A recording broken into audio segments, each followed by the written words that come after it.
नमस्कार मैत्रिणींनो, पृथ्वीज फॅशनमध्ये तुमचं पुन्हा एकदा स्वागत.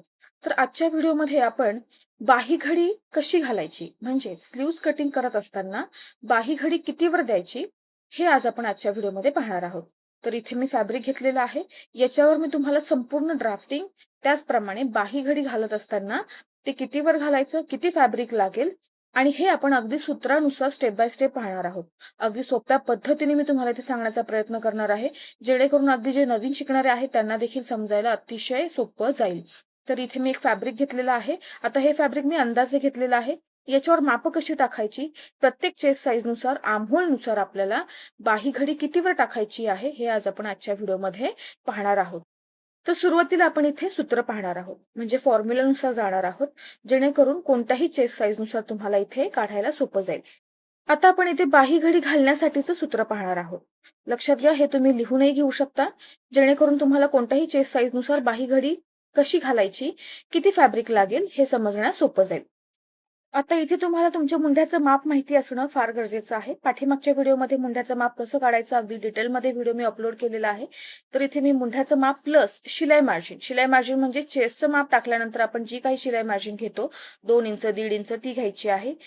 आणि या दोघांची बेरीज केल्यानंतर जे काही उत्तर निघेल त्यामधून आपल्याला काय करायचं आहे, -0.5 म्हणजे अर्धा इंच वजा करायचे आहेत. आता यातून जे काही उत्तर निघेल त्या उत्तरानुसार आपल्याला बाही घडीसाठी मार्किंग करायचं आहे. तर आता इथे मी तसं लिहूनही घेत आहे की बाही घडीसाठीचे उत्तर, म्हणजे तुम्हाला समजायला सोपं जाईल, लक्षातही राहील. तर सुरुवातीला आपल्याला या सूत्राप्रमाणे अगोदर माप काढून घ्यायचं आहे. तर आता याच्यानंतर आपल्याला काय करायचं आहे, तर आता इथे मी उदाहरण घेते, जसं की 7 इंच माझा मुंढा आहे, 7 इंच प्लस शिलाई मार्जिन. तर आता मी इथे 1.5 इंच शिलाई घेतली, तर शिलाई मार्जिन प्रमाणे मी इथे माप टाकलेलं आहे. तुम्ही 2 इंच घेतली तर तुम्हाला 2 इंच टाकायचं आहे, 1.5 इंच घेतली तर 1.5 इंच किंवा 1 इंच, जेवढं तुम्ही घेतलं असेल तेवढं. तर याची बेरीज येते 8.5 म्हणजे 8.5 इंच. आता याच्यातून बघा, जसं सूत्र आहे त्याप्रमाणेच मी मार्किंग करत आहे. तर सूत्राप्रमाणे अर्धा इंच आपल्याला मायनस करायचं आहे. आता उत्तर माझं किती येतं इथे, 8 इंच. तुमचं इथे कमी जास्त असू शकतं, कारण मुंडा हा कमी जास्त असेल त्याप्रमाणे मापही निघेल. तर माझं इथे 8 इंच आलेलं आहे. आता इथे आपण 7 इंच मुंड्याप्रमाणे पाहिलं. आता आणखीन एक उदाहरण आपण इथे पाहणार आहोत. तर दुसरं जे उदाहरण आहे ते 8 इंच मुंड्याप्रमाणे मी घेणार आहे. इथे 7.5, 8.5, 9 या पद्धतीने देखील मुंढ्यांची मापं असतात. तर तुम्हाला तुमचं जेवढं असेल त्याप्रमाणे शिलाई मार्जिन ऍड करून त्याच्यामध्ये जे काही उत्तर निघेल त्याच्यातून तुम्हाला अर्धा इंच मायनस करायचं आहे. तर माझं इथे 8 इंच मुंढ्याप्रमाणे 9 इंच आलेलं आहे. तर माझी जी घडी आहे, बाही घडी, ती कितीवर येणार आहे, 9 इंचावर येणार आहे. 7 इंच मुंढ्याप्रमाणे 8 इंचावर आणि 8 इंच मुंढ्याप्रमाणे माझी 9 इंचावर बाही घडी येईल. आता इथे फरक कधी दिसेल, जर तुमची शिलाई मार्जिन 2 इंच किंवा 1 इंच असेल तर त्यावेळेस तुमचा जो मार्किंगचा जो आकडा आहे तो चेंज होऊ शकतो. तर त्या पद्धतीने मी इथे लिहूनही घेत आहे की 7 इंच मुंढ्याप्रमाणे माझी बाही घडी ही 8 इंचावर येईल. तर यामध्ये तुम्हाला फक्त मुंढ्याचं माप लक्षात ठेवायचं आहे आणि तुमची जेवढी शिलाई मार्जिन आहे ती तुम्ही किती घेतली आहे त्यानुसार तुम्हाला माप काढायची आहेत सूत्रानुसार. आता बघा, मी 1.5 इंच घेतली आहे तर माझं 8 इंचावर आलं. मी 2 इंच घेतलं असतं तर 8.5 इंच आलं असतं आणि मी जर इथे 1 इंच घेतलं असतं शिलाई मार्जिन तर माझं इथे 7.5 इंच आलं असतं. तर जसं तुम्ही शिलाई मार्जिनचं माप तुमचं बदलेल त्याप्रमाणे होणार आहे. तर इथे मी तुम्हाला अगदी सोप्या पद्धतीने जेवढं सोपं होईल तेवढं सांगण्याचा प्रयत्न केला आहे. या व्यतिरिक्त जर तुम्हाला काही डाऊट असेल तर मला नक्की कमेंटमध्ये लिहा.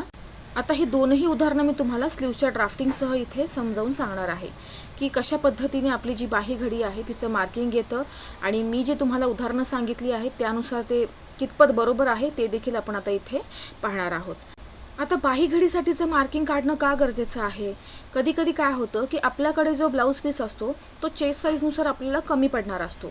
तर अशा वेळेस काय, तर आपल्याला कपडा अगदी पुरवून वापरायचा असतो. तर या वेळेस आपल्याला बाही घडीचं माप आधीच माहिती असणं फार गरजेचं असतं. यामुळे काय होतं की तुम्हाला अंदाज येतो आणि तुम्ही कपडा बाजूला काढून ठेवू शकता आणि कपडाही वेस्ट जात नाही. आता मुंढा 7 इंचाप्रमाणे माझी जी बाही घडी आहे ती 8 वर येणार आहे. तर आता इथे बघा, मी मापं टाकून घेते. लक्षात घ्या, सगळ्यात महत्त्वाचं, मापं टाकत असताना बंद बाजूकडून आपल्याला मापं टाकायची आहेत. ही ओपन बाजू आहे, तर ओपन बाजू समोर ठेवायची आहे आणि बंद बाजूकडून आपल्याला मापं टाकायची आहेत. तर अशा पद्धतीने जी बंद बाजू आहे त्या साईडनं आता इथे मी मापं टाकत आहे. तर माझी 7 इंच मुंढ्याप्रमाणे 8 इंचावर माझं उत्तर आलं होतं बाहीघडीसाठीचं. तर मी इथे लाईन काढून घेतलेली आहे. आता बघा, लाईनच्या वरचा जो पोर्शन आहे तो माझा कट होऊन जाईल, म्हणजे माझं एवढं फॅब्रिक जे आहे ते आधीच कट होऊन जातं. तर एवढं फॅब्रिक माझं वेस्ट जाणार. तर त्यासाठी आपल्याला बाहीघडीचं मार्किंग करणं किंवा माप आधीच काढून घेणं फार गरजेचं आहे. आता इथे मी लाईन काढून घेतलेली आहे. आता एवढ्याच भागात मी आता स्लीव्जचं ड्राफ्टिंग करणार आहे.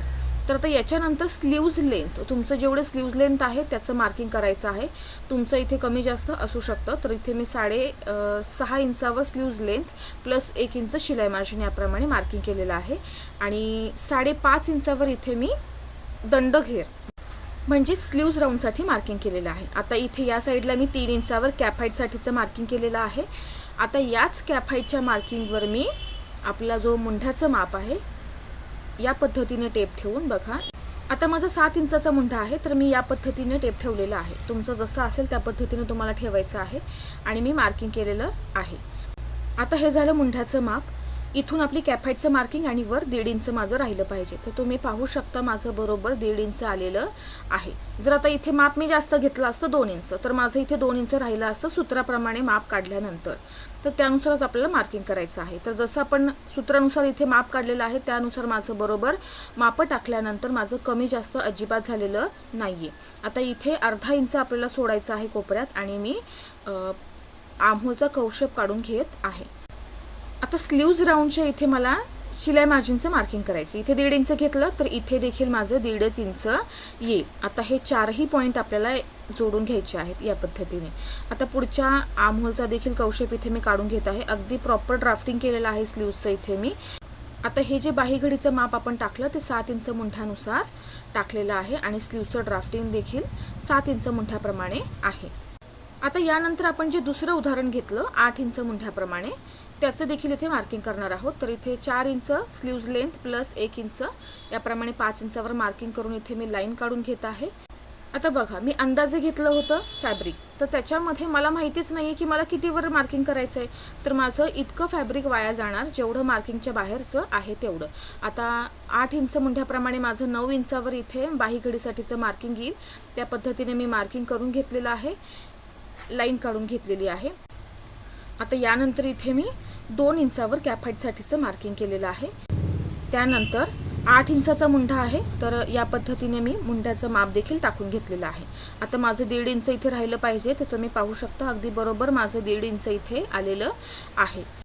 आता यानंतर प्रॉपर स्लीव्जचं ड्राफ्टिंग होते म्हणून 1/2 इंच सोडून मी इथे पाठीमागच्या मुंड्याचा कौशेप काढून घेतलेला आहे. आता याच्यानंतर जेवढं तुमचं स्लीव्ज राऊंड आहे म्हणजे दंडघेर, तर त्याचं मार्किंग करून जेवढी शिलाई मार्जिन तेवढी इथे घेऊन मापं जोडून घ्यायची आहेत. पुढच्या मुंढ्याचा देखील कौशेप मी इथे काढून घेतलेला आहे. आता हे आपलं होतं 8 इंच मुंढ्याप्रमाणे स्लीव्जचं ड्राफ्टिंग.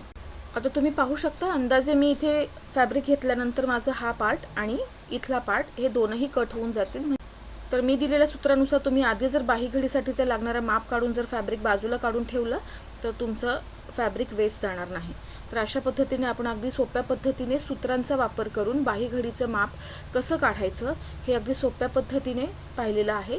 या व्यतिरिक्त देखील तुम्हाला जर काही प्रॉब्लेम असेल तर मला नक्की कमेंटमध्ये लिहा. मी त्याच्यावर व्हिडिओ बनवण्याचा नक्की प्रयत्न करेन. पुन्हा भेटूयात पुढच्या व्हिडिओमध्ये. तोपर्यंत धन्यवाद.